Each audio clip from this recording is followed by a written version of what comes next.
We do have more security reports. Villagers around Mulai, a settlement 4 kilometers from Maiduguri, the Borno state capital, is reportedly attacked by unknown gunmen. Eyewitnesses tell Channels Television that the gunmen who burnt down a neighboring village have also attacked a military checkpoint at the entrance of Mulai town. The assailants, however, met a stiff resistance from the military in Mulai, who engaged them in a fierce gun battle until they were forced to retreat.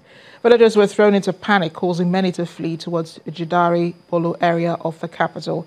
It's not clear at this point if any life has been lost, as details are still sketchy.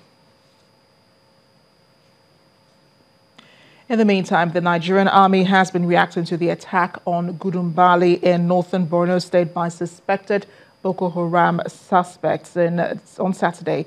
The army said in a statement that the suspected terrorists who disguised as humanitarian workers during the distribution of relief materials launched an attack on the community and on troops' location. The statement further adds that the troops successfully overpowered the attackers, leaving many of the terrorists injured and some dead. However, one soldier was killed in the exchange while another was injured in a Cobra armored personnel carrier, as well as a truck belonging to the unit. They were also damaged. The army says a large amount of ammunition, including 8 rocket-propelled grenades, charges were recovered from the insurgents. The Socio-Economic Rights and Accountability Project and other civil society groups have called for the Chief of Army Staff to provide information on how the Army budget has been implemented between 2015 and 2017. In a joint Freedom of Information request, SERAP, Enough is Enough and Budgets are urging the Army Chief to furnish them with amounts released and expended on military operations across the country. These are Operation Lafia Dole, Operation Safe Haven, Operation Python Dance, Operation Ruwan Wuta, Operation Delta Safe, Operation Mesa, Operation Harbin Kunuma, Operation Awase, Operation Sera Teku, and Operation Crocodile Smile. According to a statement signed on behalf of SERAP, EiE, and BudgIT, the reports, if provided and published, will shed light on military spending and put to rest once and for all the perceived lack of transparency and accountability in the spending of military budgets, which has been a subject of intense public debate and concern. End of quote. However, the group says it will take all appropriate legal action under the Freedom of Information Act to compel General Buratai to comply with their request if the information is not provided within 14 days. Let's talk more about the nation's security challenges. Joining us is retired Flight Lieutenant Terry Ajomana. Thank you for joining us on the News at 10. Thanks for having me, Marty. We're having these attacks, it seems, almost every week, sometimes 3 to 4 times in a week and so on. It's becoming more and more concerning. An attack occurs in the IDP camp in Gudumbali, Borno State. What does that say about the country's approach to various threats? Well, the thing about this is, as you know, and as we all know, this has been a protracted conflict. The thing about insurgencies like this is when you try to prosecute a counter-insurgency fight, as we are trying to do, there are many things that we need to take into consideration.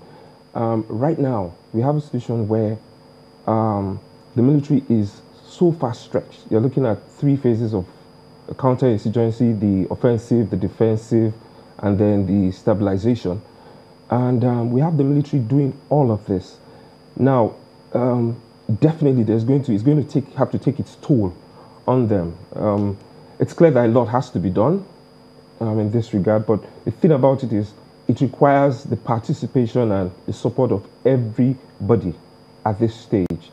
And we must realize that we are at war, and everyone is concerned. It affects all of us, and we all need to have that kind of mindset.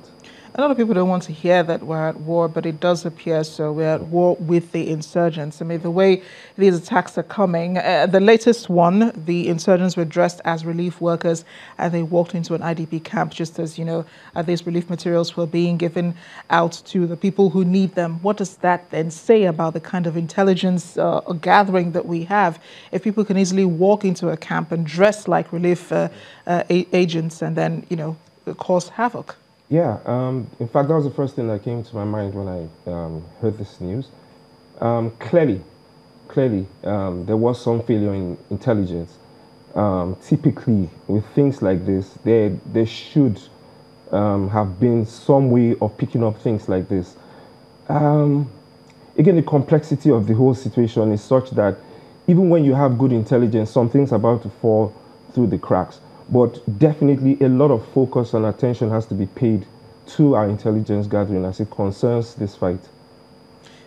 One may also put some of the blame on the humanitarian workers themselves. I mean, how do you keep an eye on who are supposed to be in a particular place and so on? Could we put some of the blame on them for not being on the lookout for those who are supposed to be doing the work and those who are strange faces amongst them?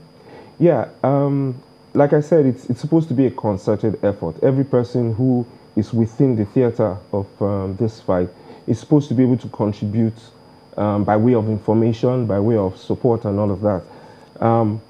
I don't know the facts of the details of the case, but yeah, you could say that some responsibility has to be taken by people who could have actually have helped in ensuring that the information had gotten to those who needed it to be able to defend themselves.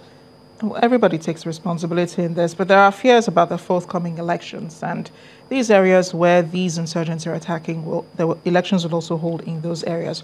Should there be elections in the country in light of the security challenges that we have? I think it may be a bit too early to make that call.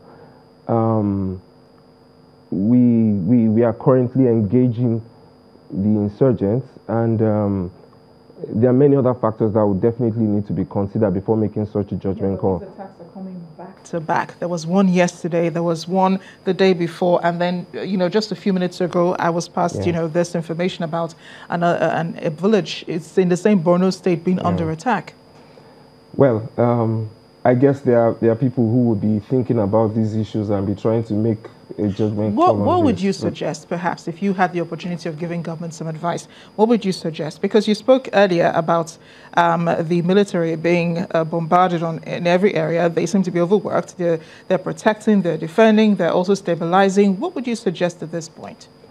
Well, I think a lot has to be done to get a lot more stakeholders involved. By stakeholders, you mean? Yes. Naturally, we talk about the three pillars that hold a government, and we talk about the politics, the economy, the security. So right now, it seems as if everything has just been left as a security operation. However, there has to be a concerted effort in those two areas so that we can achieve some balance that would enable us to keep to prosecute this. That's the way I see it. Well, let's hope everyone is listening, and let's hope everyone is doing their part to ensure that security is improved in these areas. Flight Lieutenant Terry Ajobana, thank you for joining us on the News at 10. Yeah. Now, 4 years after the death of the late traditional ruler of Mama in Waba local government area of Nasarawa State, Alhaji Zubairu Adamu, a court has sentenced his wife, Amina, to death by hanging for her alleged culpability in the offense. Trial judge Aisha Bashir said during the judgments during the week that Amina Zubairu Adamu was found guilty of killing the monarch on the eve of his wedding to another woman through the use of poisonous substances. While the prosecution counsel, Jibrin Aboki, hailed the decision of the court, the defense counsel, Shakama Sheltu, says he will be appealing the judgment at the Court of Appeal. Residents and business owners in Apapa area of Lagos have issued a 21-day ultimatum to government to clear the area of all articulated vehicles or face their wrath.